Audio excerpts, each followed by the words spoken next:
이 시간에는 칸트의 물자체, 딩한지히와 락강의 큰 사물, 다스딩에 대해서 비교해서 설명해 드리겠습니다.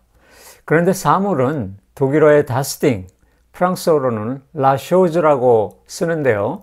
이 프로이트와 락강은 첫 스펠링을 대문자로 표기하고 있어요. 그래서 우리말로 큰 사물이라고 번역해 부르겠습니다. 그러면 칸트의 인식론적 관점에서의 물자체, 그리고 락강의 정신분석 관점에서의 큰 사물은 어떤 점이 비슷하고 또 어떤 점이 다른가에 대해서 알아보도록 하겠습니다. 우리가 칸트의 딩한지히, 물 자체를 논의할 때 선험적 감성론으로 보는 것과 선험적 분석론으로 보는 것은 조금 차이가 있습니다. 그래서 이 시간에는 무언가가 주체의 감성을 촉발해야만 대상이 현상화된다는 바로 그 선험적 감성론에 근거해서 설명하도록 하겠습니다. 그래서 칸트는 이 세 개를 현상과 물 자체로 나누어 보았는데요. 현상이라고 하는 것은 외부 대상이 우리 앞에 가시적으로 나타나서 머릿속에 맺힌 상을 말합니다. 그에 반해 물 자체는 어떤 대상의 배후에서 그 대상이 현시될 수 있도록 모종의 영향을 미치는 힘을 말합니다. 그러나 중요한 것은 우리가 감성계를 통해서 현상을 인식할 수 있지만 우리 인식 능력으로는 사물 그 자체에 대해서는 알 수 없다라고 하는 것입니다. 이처럼 칸트는 현상에 대한 인식 가능성을 주장하면서 사물 자체는 처음부터 인식 대상이 될 수 없다는 것을 명확하게 밝히고 있습니다. 그래서 인간의 인식은 선천적 인식 형식을 통해서만 성립하기 때문에 인식 형식에 수용되기 이전의 사물 그 자체는 인식의 대상이 될 수 없다는 논리를 펴는 겁니다. 그래서 칸트에게 어떤 대상이 현시되는 과정은 이렇습니다. 여기서 누군가가 불타오르는 듯한 아름다운 저녁노을을 본다고 가정합시다. 이 사람은 눈으로 들어온 외부 대상을 기본적으로 시간과 공간이라는 틀인 직관 형식을 통해 받아들입니다. 이 직관 형식은 선천적으로 그리고 선험적으로 갖추어진 것으로서 외부 대상을 대면할 때마다 작용하는 것이죠. 그러나 이런 수용 작용만으로 대상이 머릿속에 상으로 맺히는 것은 아닙니다. 대상에 대해 인식이 형성되려면 인과율, 즉 아주 낮은 단계의 오성이 작용하여야만 비로소 어떤 대상이 현상되었다라고 말할 수 있는 것입니다. 그래서 감성 형식에 주어진 대상에 대해서만 오성이라는 범주를 적용할 수 있기 때문에 우리 감성이 촉발되기 이전의 사물 그 자체는 원리적으로 인식 대상이 될 수 없다는 것입니다. 말하자면 칸트에게 우리가 어떤 대상을 인식했다라고 하는 것은 시간과 공간의 틀, 그리고 덧붙여서 낮은 단계의 오성이 종합되어서 작용한 결과인 것입니다. 그렇다면 이 외부 대상을 나의 감성계로 들어오게 하는 것은 과연 무엇인가에 대한 물음이 생길 것입니다. 이렇게 나타난 현상작용 배후에서 시간, 공간, 인과율보다 더 근원적으로 촉발하는 그 무엇이며, 즉 우리가 알 수 없지만, 우리의 인식 능력으로는 알 수 없지만 표상 능력을 촉발해서 감각이라는 결과를 만들어내는 그 무엇, 바로 그것이 물 자체인 것입니다. 이 물 자체는 우리 인식 능력으로는 알 수 없을 뿐만 아니라 우리의 언어로도 표현될 수 없는 언표 불가능한 것입니다. 또한 칸트는 인식 능력을 감성계와 지성계로 나눴는데요. 현상은 외부 대상을 감성계가 수용한 것이고, 지성계는 이렇게 수용된 현상을 사유함으로써 미와 순고에 이르게 하는 역할을 합니다. 그러나 물 자체는 우리의 인식 능력, 즉 감성이나 지성 어느 것으로도 파악할 수 없다라고 합니다. 칸트가 말하는 감성계라고 하는 것은 우리가 생각하는 그런 감각적인 것뿐만 아니라 시간과 공간 같은 직관 형식, 그리고 낮은 단계의 오성 범주를 모두 포함하는 광범위한 개념이고, 지성이라는 것도 이렇게 형성된 현상을 오성과 이성을 통해서 사유함으로써 미와 승고에 이르게 하는 것입니다. 그래서 현상은 어떤 외부 대상이 시간과 공간 그리고 오성에 의해서 구성되어서 현시되는 것을 말하고, 물 자체 즉 딩한지시는 시간 공간 인과율 너머에 있는 것입니다. 그렇기 때문에 우리가 예속되어 살고 있는 이 언어의 그물망으로도 결코 붙잡히지 않는 것입니다. 칸트가 세계를 현상계와 물 자체로 구분하지 않았습니까? 그것은 마치 쇼펜하우어가 세계를 표상으로서의 세계와 의지로서의 세계, 즉 사물 그 자체로서의 의지로 나눈 것과 아주 비슷하다고 말할 수 있죠. 그래서 쇼펜하우어가 말하는 표상의 세계는 칸트의 현상계와 마찬가지로 시간, 공간, 인과율에 의해서 지배된 세계입니다. 그리고 의지는 대상의 근저에 작용해서 그 대상이 가시화할 수 있게 하는 것이라고 말했습니다. 그래서 이 의지가 곧 사물 그 자체라고 말한 것입니다. 그러므로 쇼펜하우어에게 사물 자체로서의 의지는 어떤 형태를 띠든 간에 시간, 공간, 근거율의 영역 바깥에 있는 것이고 맹목적적이고 가차없는 삶의 의지라고 했던 것입니다. 그리고 락강의 큰 사물은 우리가 잃어버린 원초적 주의상스, 즉 어머니에 대한 성애적 충동인데, 그 상실된 어머니에 대한 주의상스가 성장한 이후에도 상징계에서는 여러 가지 증상으로 출몰한다는 점에서 큰 사물과 증상의 관계는 실제와 상징계의 관계라고도 말할 수 있습니다. 그래서 증상이라고 하는 것은 억압된 성충동이 여러 형태로 변장한 채 나에게 찾아오는 것을 말하는 것이죠. 자, 그러면 락강의 큰 사물에 대해서 더 알아보도록 합시다. 사실 이 락강, 라쇼즈라는 용어는 락강이 1959년, 60년에 실시한 세미나 7의 중심 개념이었습니다. 그래서 큰 사물이라고 하는 것은 락강이 프로이트의 다스딩 개념을 프랑스의 라쇼즈로 번역해서 정신분석적으로 더 정교화한 개념인 것입니다. 세미나 7에서 제시한 또 다른 개념은 주이상스, 즉 우리말로는 향유라는 개념인데요. 주이상스는 우리가 문명의 발생 이후부터 이미 상실된 욕망의 대상을 말합니다. 다시 말하면 주이상스는 우리가 언어체계로 진입하기 이전 시기, 즉 갓난아이 때 향유하던 어머니에 대한 성애적 충동을 의미합니다. 그런데 우리가 상징계로 진입하면서부터 이러한 원초적 주의상스가 금지됩니다.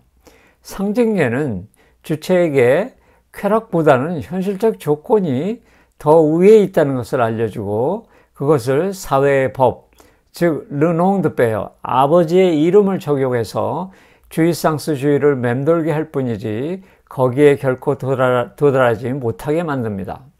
사실 우리 일상에서는 이 원초적 주의상스에 도달해서도 안 되고 또 도달할 수도 없습니다. 만약 그렇게 되면 사회는 유지되지 못할 것입니다. 이런 이유에서 우리 정신분석적 치료의 목적도 신경증자라든지 정신병자들이 자신이 가지고 있는 증상이 큰 사물의 영향이라는 것을 알 수 있게 해주고 일상세계, 즉 상징계에 잘 적응할 수 있도록 연착륙시키는 데 있는 것입니다. 예를 들어서 갓난아이는 상상계에서 생존을 위해서 어머니의 젖을 먹으면서 동시에 어머니의 젖가슴을 향유하는 성충동을 가진다는 것이죠. 즉 아직 언어체계 바깥에 있는 이 어린아이는 어머니를 변치 않는 사물, 즉 욕망의 대상으로 간주하고 동시에 자기 자신이 어머니의 욕망의 대상이기를 갈망하기도 한다는 것이죠. 자, 그런 면에서 어머니에 대한 갓난아기의 성애적 감정은 성인 남녀의 성행위와는 전혀 다른 것입니다. 이 락강이 말하는 주의상스라고 하는 것은 갓난아이가 어머니 품에 안겨서 젖가슴을 만지고, 이제 나중에 말씀드리겠지만 구강 충동이죠. 또 서로 눈을 맞추고, 이건 시관 충동에 해당합니다. 그리고 어머니의 목소리를 듣고 호원 충동에 해당합니다. 그리고 배설행위, 항문 충동이죠. 이러한 배설행위를 하면서 안전과 안락감을 느끼는 포괄적 성충동을 바로 주의상스라고 말하는 것이죠. 그에 반해서 이 성인 남녀의 성행위는 이러한 주의상스의 억압, 주의상스가 상실된 이후의 행위인 것입니다. 다시 말하면 언어가 무의식을 지배하는 이 상징계에서의 성충동인 것이죠.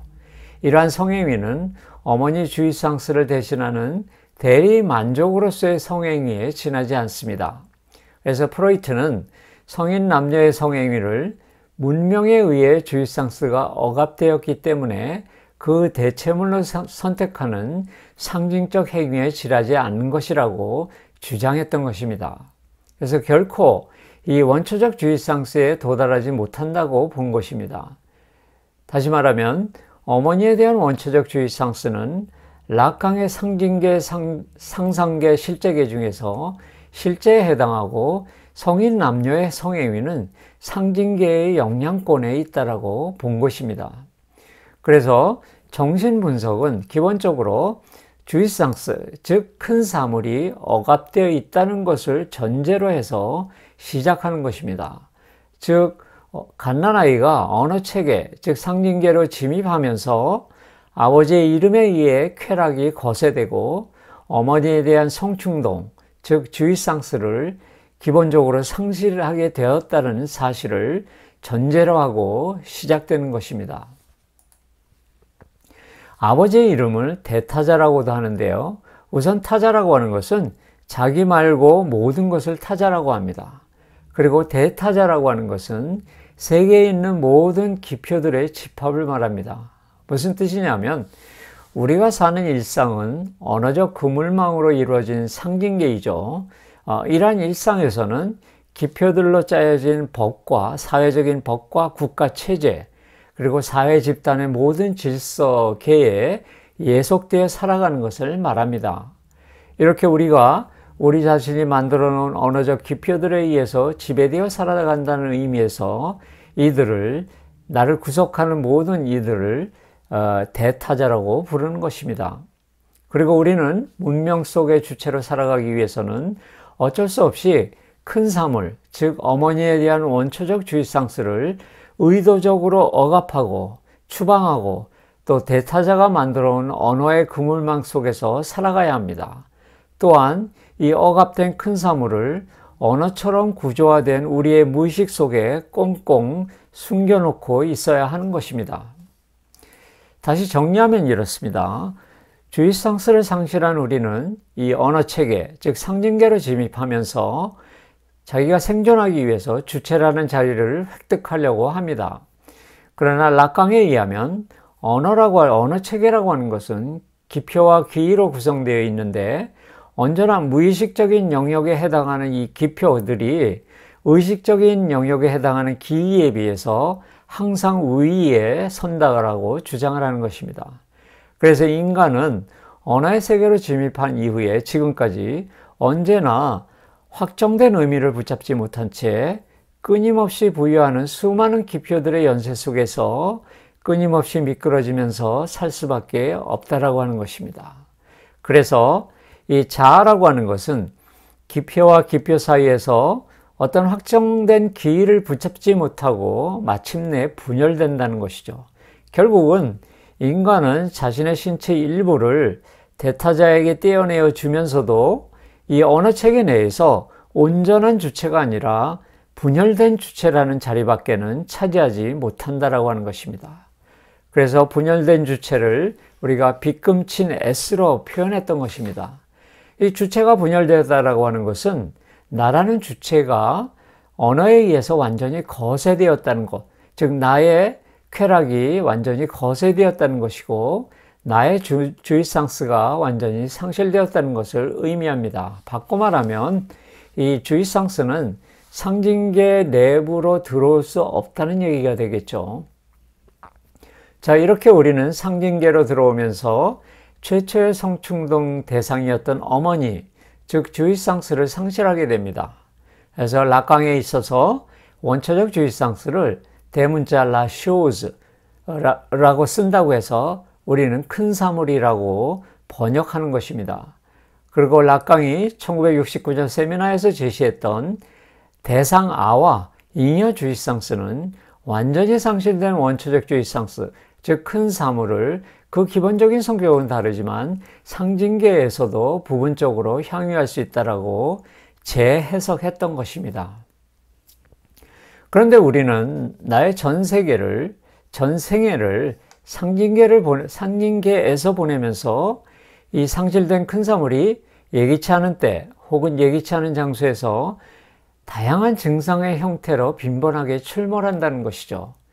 여기서 말하는 증상이라고 하는 것은 예를 들어서 무심코 내뱉는 말실수와 실어증, 자기도 모르는 사이에 행해지는 성희롱과 기타 폭력들, 그리고 편향적 신념과 혐오에 의한 언어폭력 등이 모두 원초적 주의상수 상실로 인해서 일어난 증상에 해당됩니다.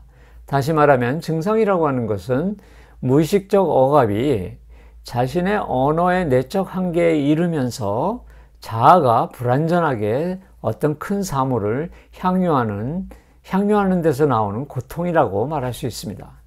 그래서 증상이 나타나는 이유는 우리가 원초적 주의상스가 상징계의 법에 의해서 나로부터 분리되는 과정에서 완전히 제거되지 않고 상징계에 흔적을 남기게 되는데요. 우리는 그것을 빈 공간, 구멍 혹은 결여라고 지칭합니다. 즉 주의상스가 완전히 제거되었지만 주의상스의 그림자, 흔적은 그대로 남아있다라고 하는 것이죠.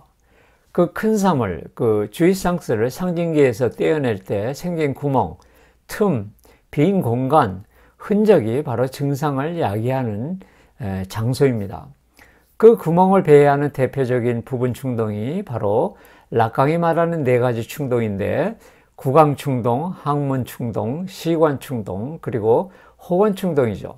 이 네 가지 충동들은 각각 인간 신체로는 입과 항문과 눈과 귀에 해당되고 그 신체 기관의 대상은 각각 젖가슴과 배설물과 시선, 응시와 목소리에 해당됩니다. 바로 이를 대상아라고 부르는 것입니다. 이 부분 충동들은 갓난아이가 대타자에 의해서 어머니 주의상스로부터 분리될 때 끝내 놓치지 않으려고 했던 것으로서 분리된 절편에 상흔으로 남아있는 것입니다. 즉 부분 충동 혹은 대상아라는 이 빈 공간이 제가 여기 상징계와 실제계 사이에 그려놓은 이 부분을 말합니다.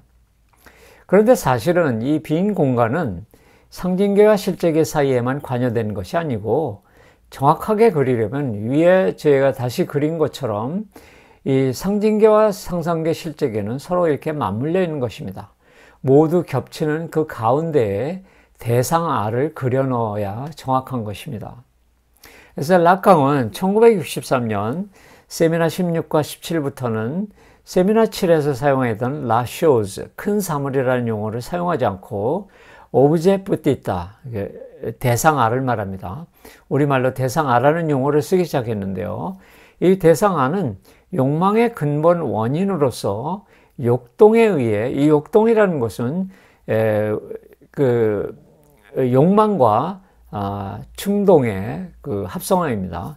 욕동에 의해 둘러싸인 빈 공간, 흔히 상징계에 난 구멍 자체라고 할 수 있죠.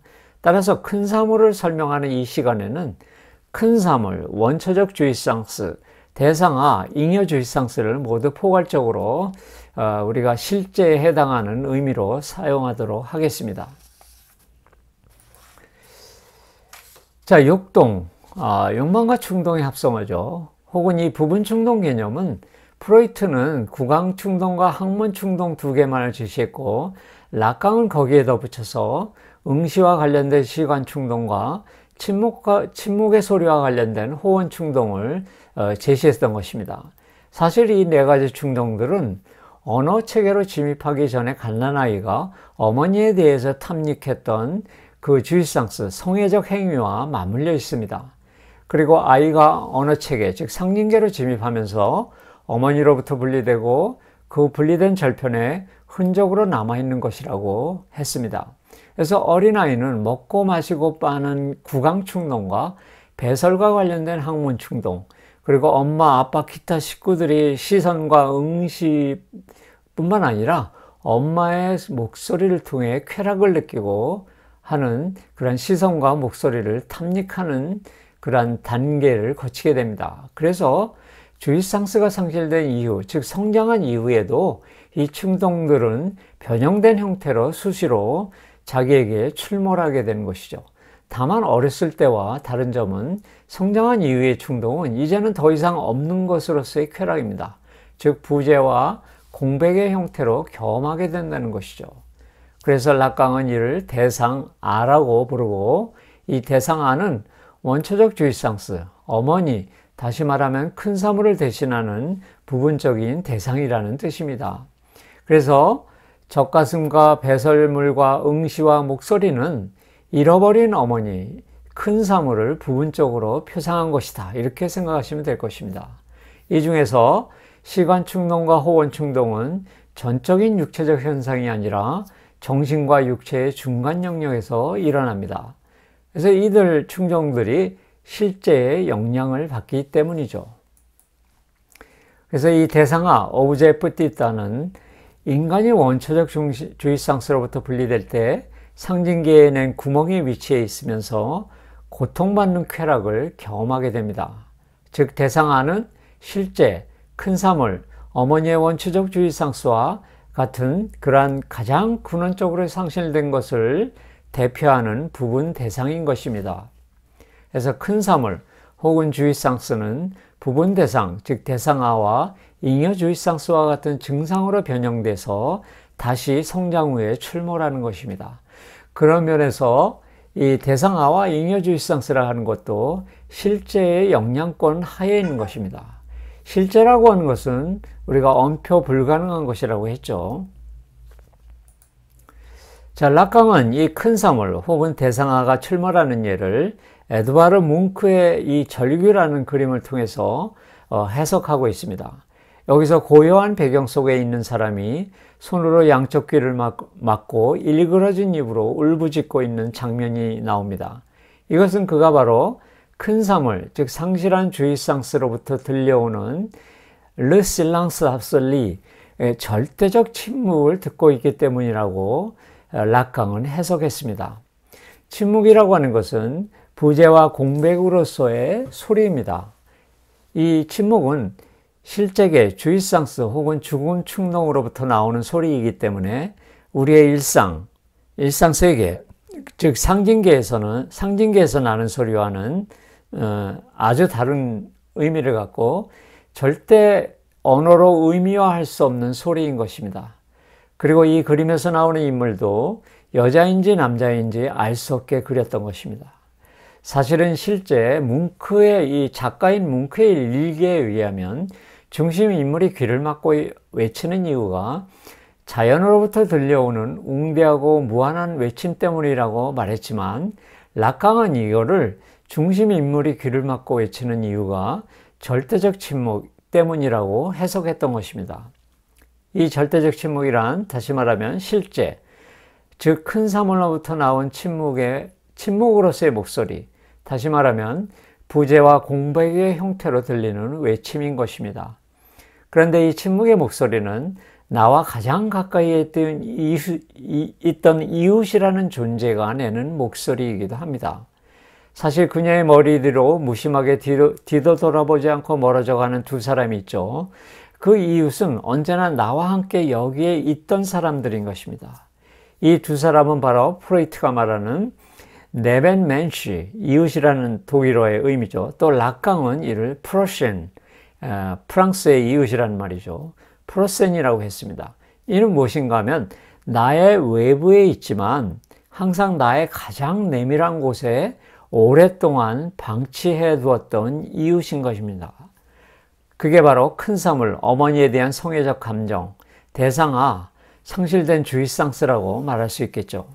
그래서 락강은 주의상스를 자신이 만들어낸 말인데요. 엑스팀무라고 말합니다. 엑스팀무라고 하는 것은 외밀함이라고 번역이 되는데요. 이 네벤멘시처럼 외부에 있지만 나의 가장 내밀한 곳에 오랫동안 숨어 있었다는 그런 뜻입니다. 그래서 엑스팀무는 프랑스의 extérieur, 외부와 intime, 내밀함의 합성어입니다. 그래서 여기서 이웃이라고 하는 것은 언제나 나와 가장 가까이에서 서성거리고 있는 큰 사물의 그림자, 대상아라고 할 수 있습니다.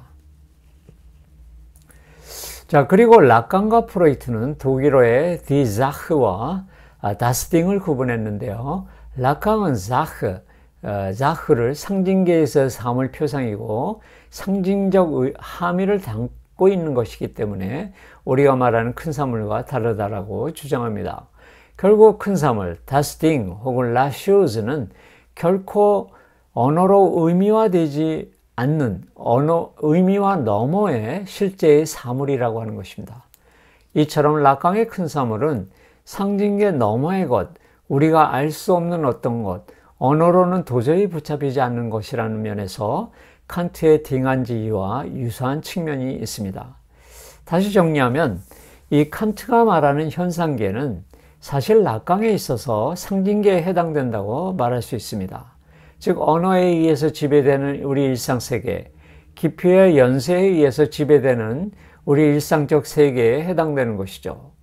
현상계에서는 모든 대상들이 시간과 공간과 오성에 의해서 현시되고 또한 사람들은 시간, 공간, 인과율에 지배되어 살아가게 됩니다.